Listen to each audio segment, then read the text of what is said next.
Donald Trump is wasting no time on immigration, folks. The president-elect and his team are already putting things in motion to reshape the US immigration system. A frightening proposition for millions of undocumented immigrants and for asylum seekers. If you're thinking about seeking asylum in the United States, or if you've already applied, you need to see this video. I'm going to tell you about 5 things that we've learned about where Trump's team is headed on immigration since he won the election. And we're starting right now.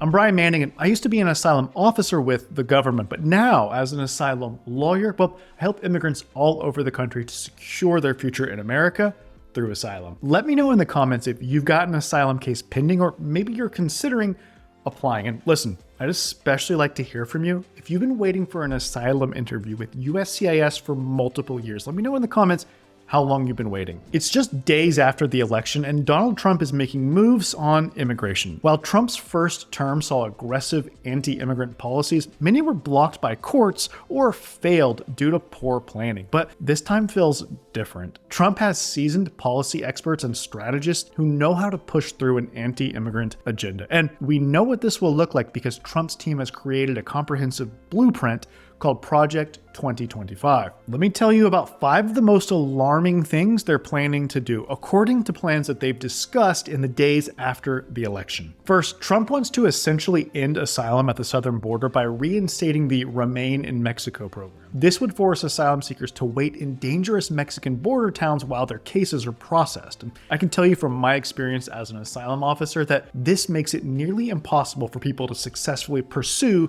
their cases. Why? Well, because it's incredibly difficult to gather evidence, communicate with lawyers, or even show up for court hearings when you're stuck in dangerous conditions in Mexico. Many asylum seekers in this program previously became victims of kidnapping, assault, and extortion, and some never even got notice of their court dates, so they missed their hearings entirely. Okay, second, they plan to dramatically restrict who can qualify for asylum. Stephen Miller, Trump's immigration architect, wants to make it much harder to win asylum cases, including by ruling out claims based on gang violence or domestic abuse. And they also want to raise the standard for what counts as persecution. Now, from my time as an asylum officer, I can tell you this would be devastating. Many legitimate asylum seekers who face real threats to their lives would be turned away simply because their type of case no longer qualifies. By the way, if you want to maximize your chances for asylum success, then be sure to hit the subscribe button and the bell notification so you don't miss the insights that I share on this channel. Okay,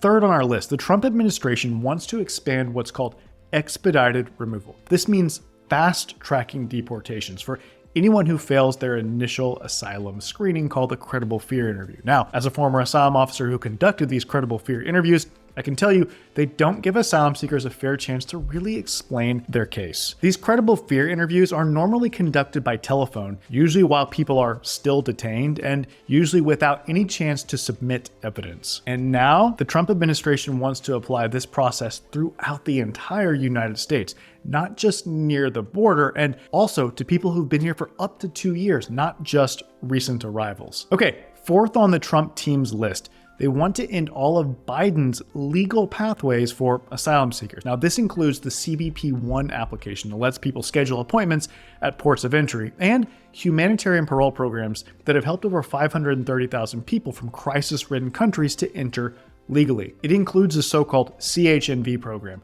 which allows US citizens to sponsor people from 4 particular countries to come here temporarily, reducing the incentive for them to make the dangerous trek to the southern border and allowing for better vetting of them as well. These programs have provided a lifeline for Venezuelans escaping political persecution, for Nicaraguans fleeing government crackdowns, and for Haitians seeking safety from gang violence. Trump's team sees these programs as backdoors that need to be closed. Similarly, Trump's people have indicated they won't renew the temporary protected status that many immigrants rely on, and that they, moreover, might strip it away from people that currently have this status. All right, fifth, they may target for deportation people who entered legally under Biden's programs that we just described. Think about it. Even if you came in illegally, Trump wants to deport you. They'll use the contact information people provided when entering to track them down. Now, this is particularly alarming because these people followed all the rules. They entered legally. They provided their addresses and contact information and have been complying with the terms of their entry. Now, Trump's team wants to use that very same information to find and deport them. I cannot stress enough how serious this is. Trump isn't just talking tough. He has a detailed plan and experienced people who know how to implement it. This is not like the last time when many of his policies got blocked in court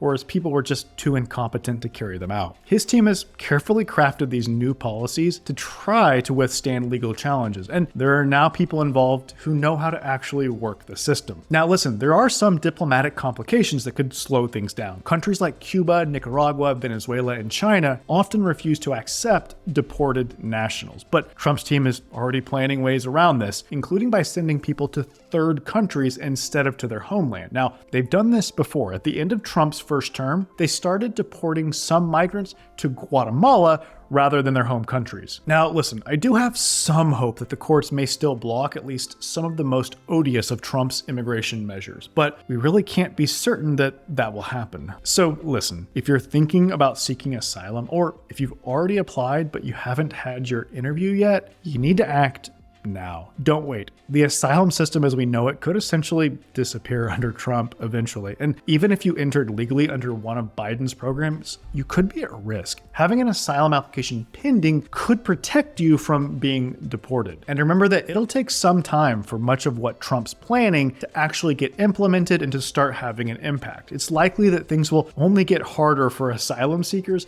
the further we get into Trump's second term. So I'm seeing more and more people rushing to get their cases in order before Trump takes office and to move them forward. And I think they're right to do so. While we cannot predict exactly how quickly Trump could implement these changes, we know his team is ready to move fast. They've learned from their first term mistakes and have prepared detailed plans to avoid the legal pitfalls that previously blocked their policies. I believe it's in your best interest to move things forward as quickly as possible in your case before the worst of Trump's plans take hold. Time is of the essence. If you're ready to take the next step and get help with your asylum case, then please call my office today. That number is 713-909-0401. And remember, we help people all over the country, so it doesn't matter where you live. Call us now to schedule an asylum strategy session so that we can help you to secure your future in America through asylum. Again, I'm Brian Manning, and it's an honor to serve you in your asylum journey.